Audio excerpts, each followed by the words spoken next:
Hi అండి. అందరికీ నమస్కారం. Welcome to my channel. ఈ వీడియోలో ప్రభుత్వ ఉద్యోగులకు మరియు పెన్షనర్లకు డీఏ, పీఆర్సీల చెల్లింపులపై దశల వారీగా షెడ్యూల్, రోడ్ మ్యాప్. దీనికి సంబంధించిన పూర్తి సమాచారాన్ని వీడియోలో తెలుసుకుందాము. వీడియో అయితే ఎక్కడే గానీ స్కిప్ చేయకుండా ఎండ్ వరకు చూసేయండి. అప్పుడే ఇన్ఫర్మేషన్ పూర్తిగా అర్థమవుతుంది. అలాగే వీడియో చూస్తున్న ప్రతి ఒక్కరూ లైక్ చేయండి ఫ్రెండ్స్. ఈ వీడియోని తోటి ఉద్యోగ, పెన్షనర్ మిత్రులతో అయితే షేర్ చేయండి. కొత్తగా మన ఛానల్ చూస్తున్న వారు ఇంకా ఎవరైనా సబ్స్క్రైబ్ చేసుకోకపోతే వెంటనే మన ఛానల్‌ని సబ్స్క్రైబ్ చేసుకోండి. సబ్స్క్రైబ్ చేసుకోవటం వల్ల నేను చేసే ప్రతి ఒక్క వీడియో మీ వరకు రీచ్ అవుతుంది.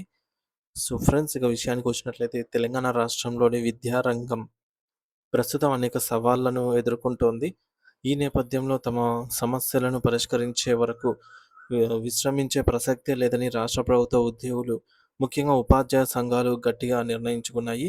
విద్యారంగంలో నెలకొన్న ప్రతిష్టంభనను తొలగించాలి అని, ఉపాధ్యాయుల న్యాయబద్ధమైన కోరికలను తీర్చాలని డిమాండ్ చేస్తూ వారొక భారీ ఉద్యమ కార్యాచరణను ప్రకటించారు. కొత్త పీఆర్సీ నివేదికను వెంటనే తెప్పించి అమలు చేసే వరకు మరియు పెండింగ్‌లోని ఇతర సమస్యలను పరిష్కరించే వరకు తాము శాంతియుత పోరాటం కొనసాగిస్తామని వారు స్పష్టం చేశారు. అయితే ఈ పోరాటంలో భాగంగా ఉపాధ్యాయులు ఇప్పటికే పాఠశాలల్లో నల్ల బ్యాడ్జీలు ధరించి తమ నిరసనను వ్యక్తం చేస్తూ ఉన్నారు. విధులకు హాజరవుతూనే భోజన విరామ సమయంలో నిరసన కార్యక్రమాలు చేపడుతూ ప్రభుత్వంపై ఒత్తిడి పెంచుతూ ఉన్నారు.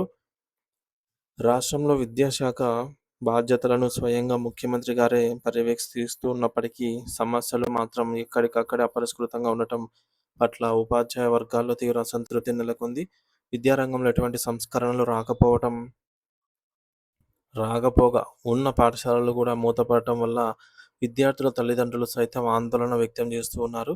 సో, క్వాలిటీ ఎడ్యుకేషన్ పేరుతో పాఠశాలల సంఖ్యను కుదించడం సరికాదని, ఇది గ్రామీణ ప్రాంత విద్యార్థులకు విద్యను దూరం చేయటమేనని మేధావులు హెచ్చరిస్తున్నారు.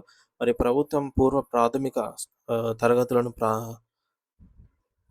ప్రీ ప్రైమరీ తరగతులను ప్రారంభిస్తామని ప్రకటించినప్పటికీ వాటిని కేవలం యూకేజీకే పరిమితం చేయడం పట్ల అభ్యంతరాలు వ్యక్తమవుతున్నాయి.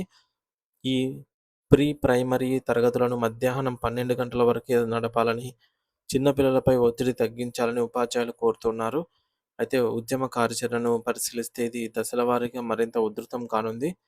ఈ నెల 12 మరియు 13 తేదీల్లో రాష్ట్ర వ్యాప్తంగా అన్ని మండల కేంద్రాల్లో కూడా నిరసన ప్రదర్శనలు చేపట్టి స్థానిక తహసీల్దార్లకు వినతి పత్రాలు సమర్పించనున్నారు. ఆ తర్వాత ఆగస్టు 19వ తేదీన అన్ని జిల్లా కేంద్రాల్లో భారీ ధర్నాలు నిర్వహించాలని నిర్ణయించారు.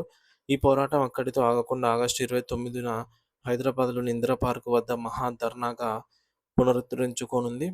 సెప్టెంబర్ నెలలో చలో అసెంబ్లీ కార్యక్రమం ద్వారా అసెంబ్లీని ముట్టడించి ప్రభుత్వానికి తమ గళాన్ని వినిపించాలని ఉపాధ్యాయులు కృత నిశ్చయంతో అయితే ఉన్నారు. డిమాండ్ల విషయానికి వస్తే ప్రధానంగా విద్యారంగానికి రాష్ట్ర బడ్జెట్‌లో 15% నిధులను కేటాయించాలని వారు కోరుతున్నారు. నిధుల కొరత వల్ల పాఠశాలల్లో కనీస సౌకర్యాలు కరువవుతున్నాయని, మౌలిక సదుపాయాల కల్పనకు ప్రాధాన్యత ఇవ్వాలని డిమాండ్ చేస్తున్నారు. అలాగే 2018 నాటి జీవోకు అనుగుణంగా సర్వీసు నిబంధనలను రూపొందించి ఖాళీగా ఉన్న పర్యవేక్షణ అధికారుల పోస్టులను వెంటనే భర్తీ చేయాలని కోరుతున్నారు. ఉపాధ్యాయుల బదిలీలు మరియు ప్రమోషన్ల ప్రక్రియ ఈ నెల 15వ తేదీలోపు పూర్తి చేయాలని, దీనివల్ల విద్యా సంవత్సరంలో ఎటువంటి ఆటంకాలు కలగవని వారు సూచిస్తున్నారు. టెట్ పరీక్షలో సర్వీస్ వెయిటేజ్ ఇవ్వాలని, స్పెషల్ టెట్‌ను సబ్జెక్టుల వారీగా ప్రత్యేక పేర్లతో నిర్వహించాలని కోరుతూ ఉన్నారు. ఉద్యోగుల సామాజిక భద్రతకు సంబంధించి అంశాలు కూడా ఈ పోరాటంలో కీలకంగా ఉన్నాయి. ముఖ్యంగా సిపిఎస్ విధానాన్ని రద్దు చేసి పాత పెన్షన్ విధానమైన ఓపీఎస్‌ను పునరుద్ధరించాలని వారు డిమాండ్ చేస్తూ ఉన్నారు. మెమో నంబర్ 57 ప్రకారంగా 2003 డీఎస్సీ ఉపాధ్యాయులకు పాత పెన్షన్ వర్తింపజేయాలని కోరుతూ ఉన్నారు. విద్యాశాఖ పరిధిలోని బీసీ మరియు గిరిజన గురుకులాల పని వేళలను మార్చాలని, అక్కడ పనిచేసే సిబ్బందికి ఇబ్బంది కలగకుండా చూడాలని కోరుతున్నారు. అలాగే మోడల్ స్కూల్స్ మరియు ఎయిడెడ్ పాఠశాలలను పూర్తి స్థాయిలో విద్యాశాఖలో విలీనం చేయాలని విజ్ఞప్తి చేస్తూ ఉన్నారు. కేజీబీవీ, అలాగే యూఆర్ఎస్ మరియు సమగ్ర శిక్షలో పనిచేస్తున్న కాంట్రాక్ట్ ఉద్యోగులకు కనీస వేతనాలు అమలు చేయాలని కోరుతూ ఉన్నారు. గతంలో తీసుకొచ్చిన జీవో నెంబర్ 317 వల్ల నష్టపోయిన బాధితులకు న్యాయం చేయాలని, జీవో నెంబర్ 190ని సక్రమంగా అమలు చేయాలని ఉపాధ్యాయులు కోరుతున్నారు. ఆర్థికపరమైన ప్రయోజనాల విషయానికి వస్తే 5 వాయిదాల పెండింగ్ డీఏలను కూడా వెంటనే ప్రకటించాలని మరియు పీఆర్సీ నివేదిక ప్రకారంగా వేతన సవరణ చేయాలని డిమాండ్ చేస్తూ ఉన్నారు.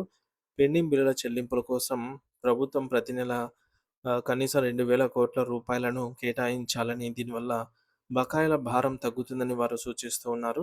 చివరగా ఉద్యోగుల ఆరోగ్య భద్రత కోసం హెల్త్ కార్డులను పూర్తి స్థాయిలో అమలు చేయాలని, నగదు రహిత చికిత్స అందేలాగా చూడాలని అయితే కోరుతూ ఉన్నారు. ఈ సమస్యలన్నీ కూడా పరిష్కారం అయ్యే వరకు తమ పోరాట పందా మారదని ఉపాధ్యాయ సంఘాలైతే మేరకు హెచ్చరిస్తూ ఉన్నాయి.